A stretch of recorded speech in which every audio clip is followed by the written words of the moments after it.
soul, soul to soul, soul to soul. Welcome to the show Soul to Soul Talk Show. Today, here we have with us Sister Gopi, and welcome to the show, Sister. Thank you. So, did you ever think of getting married? Getting married. When I was 7 years old, my grandmother came to me and said, "When you grow up, you're going to get married, aren't you?" And I remember thinking, getting married? So I went away and I made a list of everything I wanted to see in the person that I wanted to get married to. At the age of 7? I mean, it was important for me. She said, well, you're going to get married and, this is like spending your life with somebody, so you might as well find the right person. So I thought, okay, let me just go away and make a list. And I thought, well, he must never, ever, ever, ever get angry. He must be wealthier than me. He must be able to give me whatever I want. He must be able to tolerate me in any condition. He must be much, much cleverer than me and be able to answer any question that I have for him, etc., etc. And then I came and I brought this list to her. And she said, but you're not going to find somebody like this. And I said, well, then I don't want to get married.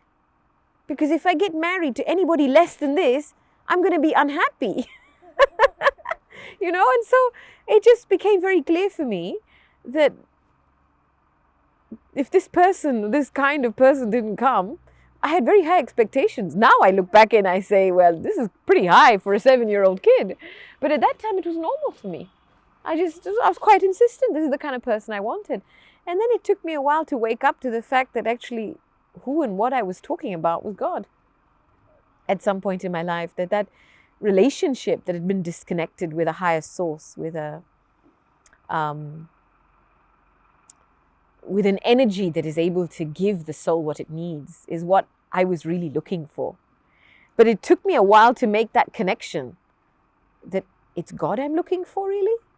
I'm asking for all these qualities, but is it really God I'm looking for? So it took me a while to make that connection and to accept that I could get all of this from my relationship with God. So, how and when did you thought of getting dedicated to this institution? I think it happened for me when I decided to leave my law degree. I felt that I wanted to use my time in a worthwhile way and offer my services, volunteer my services to an organization that was for the benefit of society. And so the organization, because I was based in the UK at the time, and they just recently purchased a retreat center in Oxfordshire. And so Daddy G had asked me to go and help out. And as I began helping out, it just became very, very natural for me to stay on and help with what was needed from everything. When you're creating something from scratch, it's everything. It's the cooking and the cleaning and the teaching and everything, the administration. So it was very great for me to be in a place that was allowing me to work and use my energy in a worthwhile way, but also giving me the space to explore my spirituality. And then it became very clear after a year or so of helping out, going back and forth from home to the center, because it was 2 hours usually. So I would often finish my college, I would drive 2 hours to the retreat center, I'd stay the weekend and I'd come back Monday and I would go back to university. So after doing that for a while, I thought to myself, it just became very clear to me that it was here that my energies were needed right now. And that it was possible for me to grow and learn a tremendous amount, not through just experience, but teaching, learning how to teach. Creating a spiritual education was of deep interest for me, right? So when you decided to get dedicated to this institution, how did your family and friends react to this? Well, you would think that my family, and I'm talking about my immediate family, my parents would have been happy, but they weren't. Because, within the Indian family, everybody wants their kids to be well educated. So my mother was absolutely passionate that her daughter was going to become a lawyer, and she could put her daughter up on the world and say, my daughter's going to become a lawyer. And I absolutely disliked that. I really didn't like being introduced as, this is Gopi, this is my daughter, and she's going to become a lawyer. And I used to say to Mum, I said, Mum, but I have a lot more qualities Can't you tell people about my qualities? And so she was very disappointed, very, very disappointed. And so when you want to make a life-changing decision about leaving a course, well, they've paid for you to be there. They have a say in it. And so when I approached my mother, she hit the roof. Well, can't you just finish your education first? Only 2 more years, and then you can go and do what you want and dedicate yourself and, do what you want. And there was something in me that I just knew that I had to do it now. Because if I waited, I would lose my will. And so I remember saying to her, and I was, I thought, okay, I'm not getting anywhere in this conversation. So I went to my father. And I always feel that God sends an instrument. In some way, shape or form, he sends an instrument, if you find the right one, to be able for you to talk to. And for me, at that moment in time, it was my father. Very, very lovely, sweet soul. And I just took him into the garden, back garden, and I said, Dad, I need you to listen to me. I really have very different thoughts about where my life needs to be now, and I need to talk to somebody about it. And very patiently, with a lot of love, he heard me for half an hour whilst I just talked about my hopes, why I wanted the change, why I wanted to leave. I wasn't too clear about what I wasn't, but there was a feeling I was having, and it was important for me to follow my feeling. And at the end of half an hour, he said something to me that really has become a compass for me. He said, the most important thing in life is your happiness, and that you follow your heart and you're able to do and be happy in the process. And I remember when he said that, it was like inside me, I suddenly became so peaceful. Like at last, somebody's heard me and has helped me to see what my life can be about.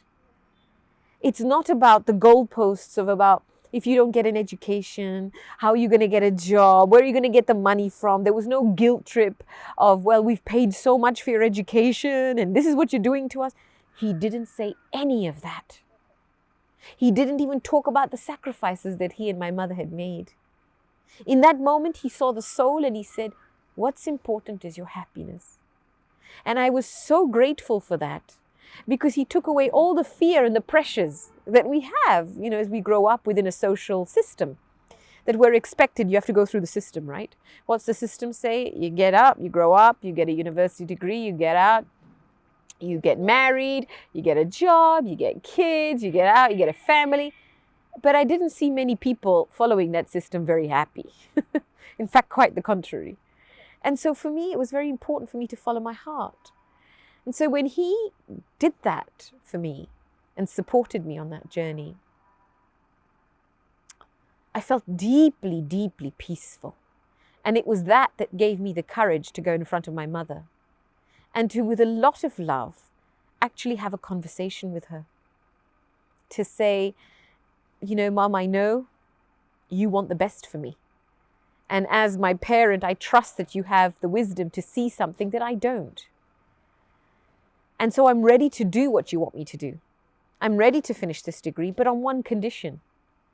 If I leave my body tomorrow, if I die tomorrow, will you be able to handle the responsibility of knowing that you didn't let me do what I wanted to do? I said, that would be a big burden on you. And genuinely from my heart, I wouldn't want you to go through that.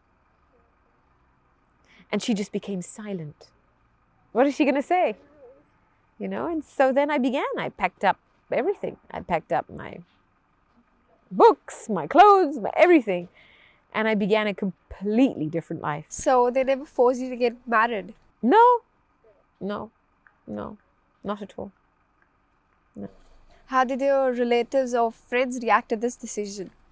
Well, my extended family, my cousins, etc., they thought I was crazy. Because I was leaving, one of the best universities in the country. And, where was I going? I was going to a big house, a kind of a big Palladian mansion villa, which was the retreat center. And all I was doing was cooking and cleaning, in the beginning, because that's you do set up. And they're like, you're wasting your life. I mean, is this what you want to do? And my grandfather was a very proud man. He was a barrister. He was, and he couldn't come and visit me at the center because he couldn't bear to see his granddaughter cleaning and serving food, and somebody who he had such high hopes in, and who comes from such a educated and wealthy background, you know, to be doing this. And I remember one day when finally, after 2 years of me being at the center, he came. He was, I sat him down and I was serving food. So I said, look, I'll bring you a plate. And I brought a plate to him and I sat down, and he had tears in his eyes. And he said, couldn't you have finished your education so that you could do service at that level? And I looked at him very deeply and I said, I'm happy.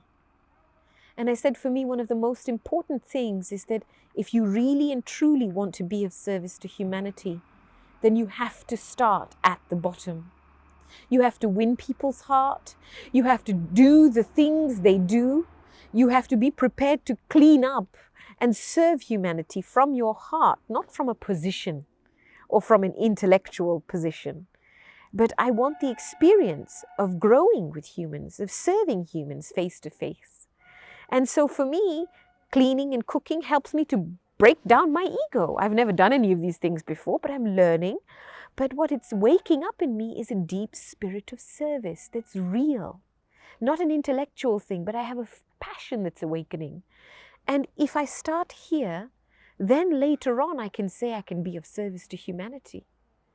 But if I start from a place of position and knowledge and education, then it's the only way is down. Because you start from a place of ego. And so from a young age, it was very, very important for me that to become a servant of humanity, to become egoless, was extremely important. And I remember even as young as 13, 14, it was for 14 or 15 when we first came to the UK. And you know how parents give you pocket money? Yeah? I thought to myself, I'm not taking pocket money from my parents. Because if you take pocket money from your parents, you're answerable to them. Right? Yeah, what did you buy? Where are you spending it? And I thought, no, I'm going to go and earn my own. I thought, well, what job can I take? You know, like a part-time job in between summer holidays. I could have taken any job, clerical work, administration, but I thought, no, what job is the job that's really going to help me to break my ego? So I took a cleaning job in a rest home for old people. Yeah, you know, old people, yeah? And I thought, this is important. Old people are important. And I have to do this work, because if I don't do this work, how can I say to people that I want to serve humanity? You know, if I'm not prepared to do this work in society, then growing up, how can you call yourself a servant of service to humanity? And so I carried that part-time job. I didn't tell my parents that's what I was doing. They would have hit the roof. But it was really enjoyable for me, you know, to look after these old people. We're happy doing that. It was breaking my ego, and it was awakening just this humanity inside me. You know, to look after souls that don't have much. To be able to support their journey, to do even with a smile, sit and listen, tell a story, you know, whatever it was. It was just a field in which I grew up emotionally and matured in knowing how to serve. And that was important for me. And so that was often the hallmark in most of my life, you know, that if I was going to be of service, then I had to start from the basics. Why did you just decide to join this institution? You could have joined some other institution as well. Well, partly the decision was that I was influenced by the teachings of this institution from a young age. And it was when I was 16 that it just all fell into place. It made sense to me. So there was no reason for me to go shopping anywhere else, quote unquote, if you know what I mean. And I found many, many answers at a deeply personal level. And that was important for me. So it was a very natural progression, you know. And I was aware of some of the other organizations out there, some of the other practices. But this felt very real for me because it let me be myself. It let me explore myself in a very creative way. One was my meditation practice. The other was deepening my understanding of the philosophy that the Brahma Kumaris were teaching, which was fascinating. I found it fascinating. So it was a very creative learning experience for me. and that I didn't have to fit and become a clone, but I could be myself. Did you ever get jealous of your friends by thinking that they're going to have a great career after 10 years and you're going to just be heard in Brahma Kumaris serving food, cleaning, and, No, no, absolutely not. You know, when you want to serve, service is not about a position. And I think that's a deep lesson that many on the field of so-called service have to learn. It's not about a position. And so it's about deepening your spirituality and exchanging an energy that uplifts. And so for me, I was enjoying cooking for these people. You know, I was enjoying serving these people. I was enjoying doing what was needed to create a spiritually healthy learning environment where souls and people could come to learn and grow. You know, I wasn't thinking of myself, well, am I going to get this position? What benefits are there in it for me? I was just enjoying the purity of service, you know, and in that process, waking and knowing it was waking up the benevolence in me powerfully. So, you know, for me, it was like, yeah, the friends, they can go and do what they want to do, no problem. You were never that concerned about that? No, absolutely not. And you know, who says somebody's going to have a great career in 10 years? Nobody even knows in today's world what's going to happen in 2 months. And I have friends who've lost jobs, they've lost families, they've broken careers down. They're so unhappy, and I'm still sitting here very happy. And I feel like I'm living the life I want. I am the person I am. Yeah, and I am myself. And that's one of the most precious gifts you can give yourself in life. Much, much more than a position in a career. So do you really think so that one who practices spirituality is kind of a self-centered person? I would say somebody who practices spirituality knows how to care for themselves and care for others. Yeah? Being self-centered has a lot to do with being selfish. And when we embark on a spiritual journey, one of the things we learn is how to be selfless.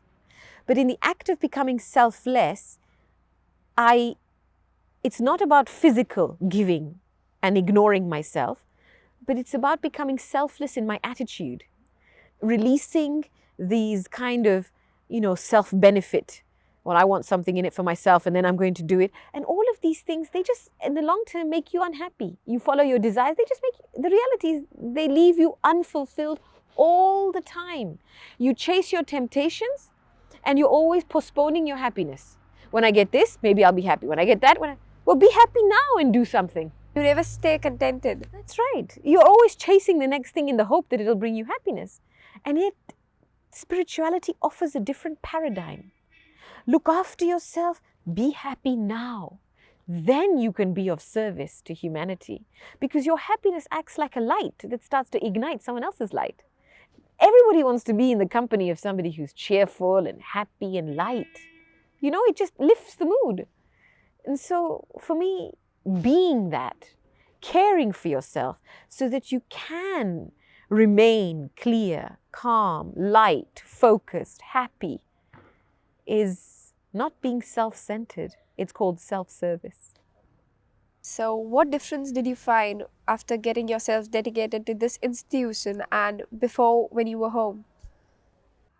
I think the difference, one big difference was that there's not a level of familiarity in the relationships. So it allows the self to grow and express yourself fully. You know what it's like when you're at home and your brother knows who you are and your mom knows who you are and they look at you like that. You don't really have much margin, you know, to reinvent yourself. And so really being in a different environment with new people, with people who are practicing their own spirituality as well, and who are really dedicated to keeping a clean and clear vision and attitude, meant that there was a real openness and a space, new relationships that allowed me to access new parts of myself and express myself in a different way. And so I learned a lot about myself in the process, you know, because we were living in the retreat center and maybe there was about, at that time, maybe 15, 17 in the beginning who were full volunteers because there was so much to be done. It was 60 acres of land, big building, lots of rooms, and so much needed to be done. So we were a team that worked together, and a variety. And so it was very good for me to work in a team because it really supported my own journey in growing and becoming an individual. So that wasn't hard for you to adjust over there? No, because it just felt like another family, right? I was coming out of one family into another family. That's what you need. You just need relationships and a family. And what does a family do?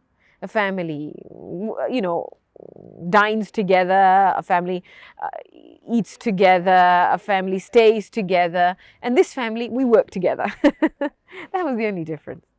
Yeah. So I enjoyed it. I liked lots of people. Yeah. And one of the things, though, of course, in your learnings is that you have to handle multiple personalities, right? Because we're all different.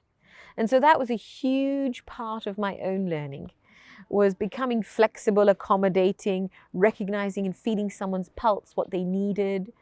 And it was great because you develop relationships in a very authentic way. Did you ever felt alone? No, I can't say that I've ever experienced loneliness. I have managed to somehow keep myself so wonderfully occupied with the family and with service that I don't think it's possible for me to be alone. Because when you think about loneliness or feeling alone, it's a mental condition. Yeah, it's a condition that where inside I'm looking at what's not working in my life. I'm looking at what I don't have in my life. And when I keep looking at that, then I feel deficit.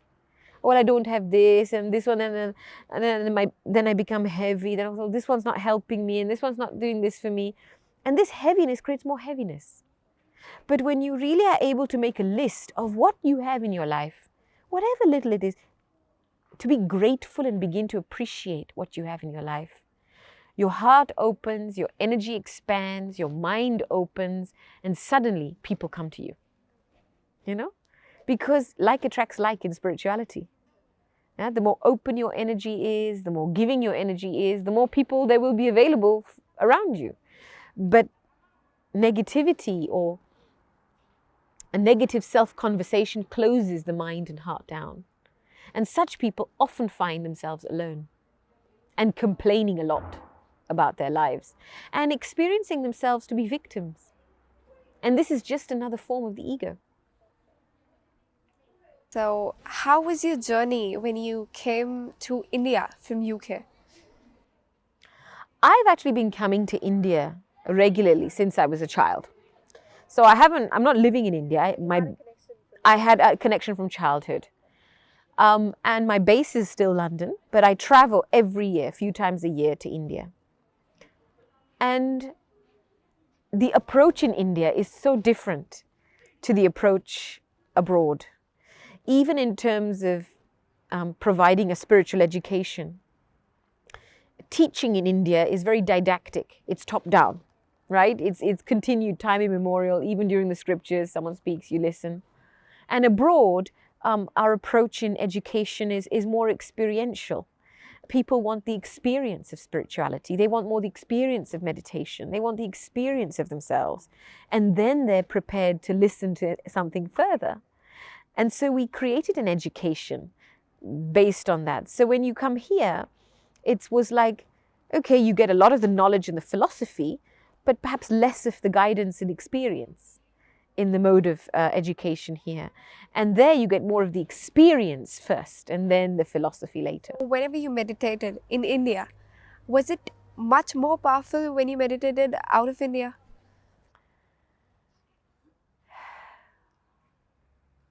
No. But I will say something. Whenever I come back to Bharat, I feel I've come back into the lap of the motherland.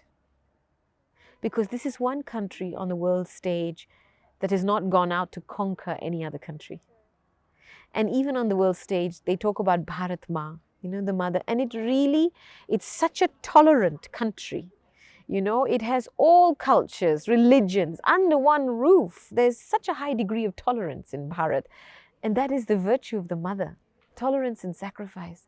And so whenever I land on Bharat soil, I feel like I've come into the lap of the mother, you know, and this relaxes me a lot. You know, and it's so easy here. Things are easy. The relationship with time is very different to the relationship with time abroad.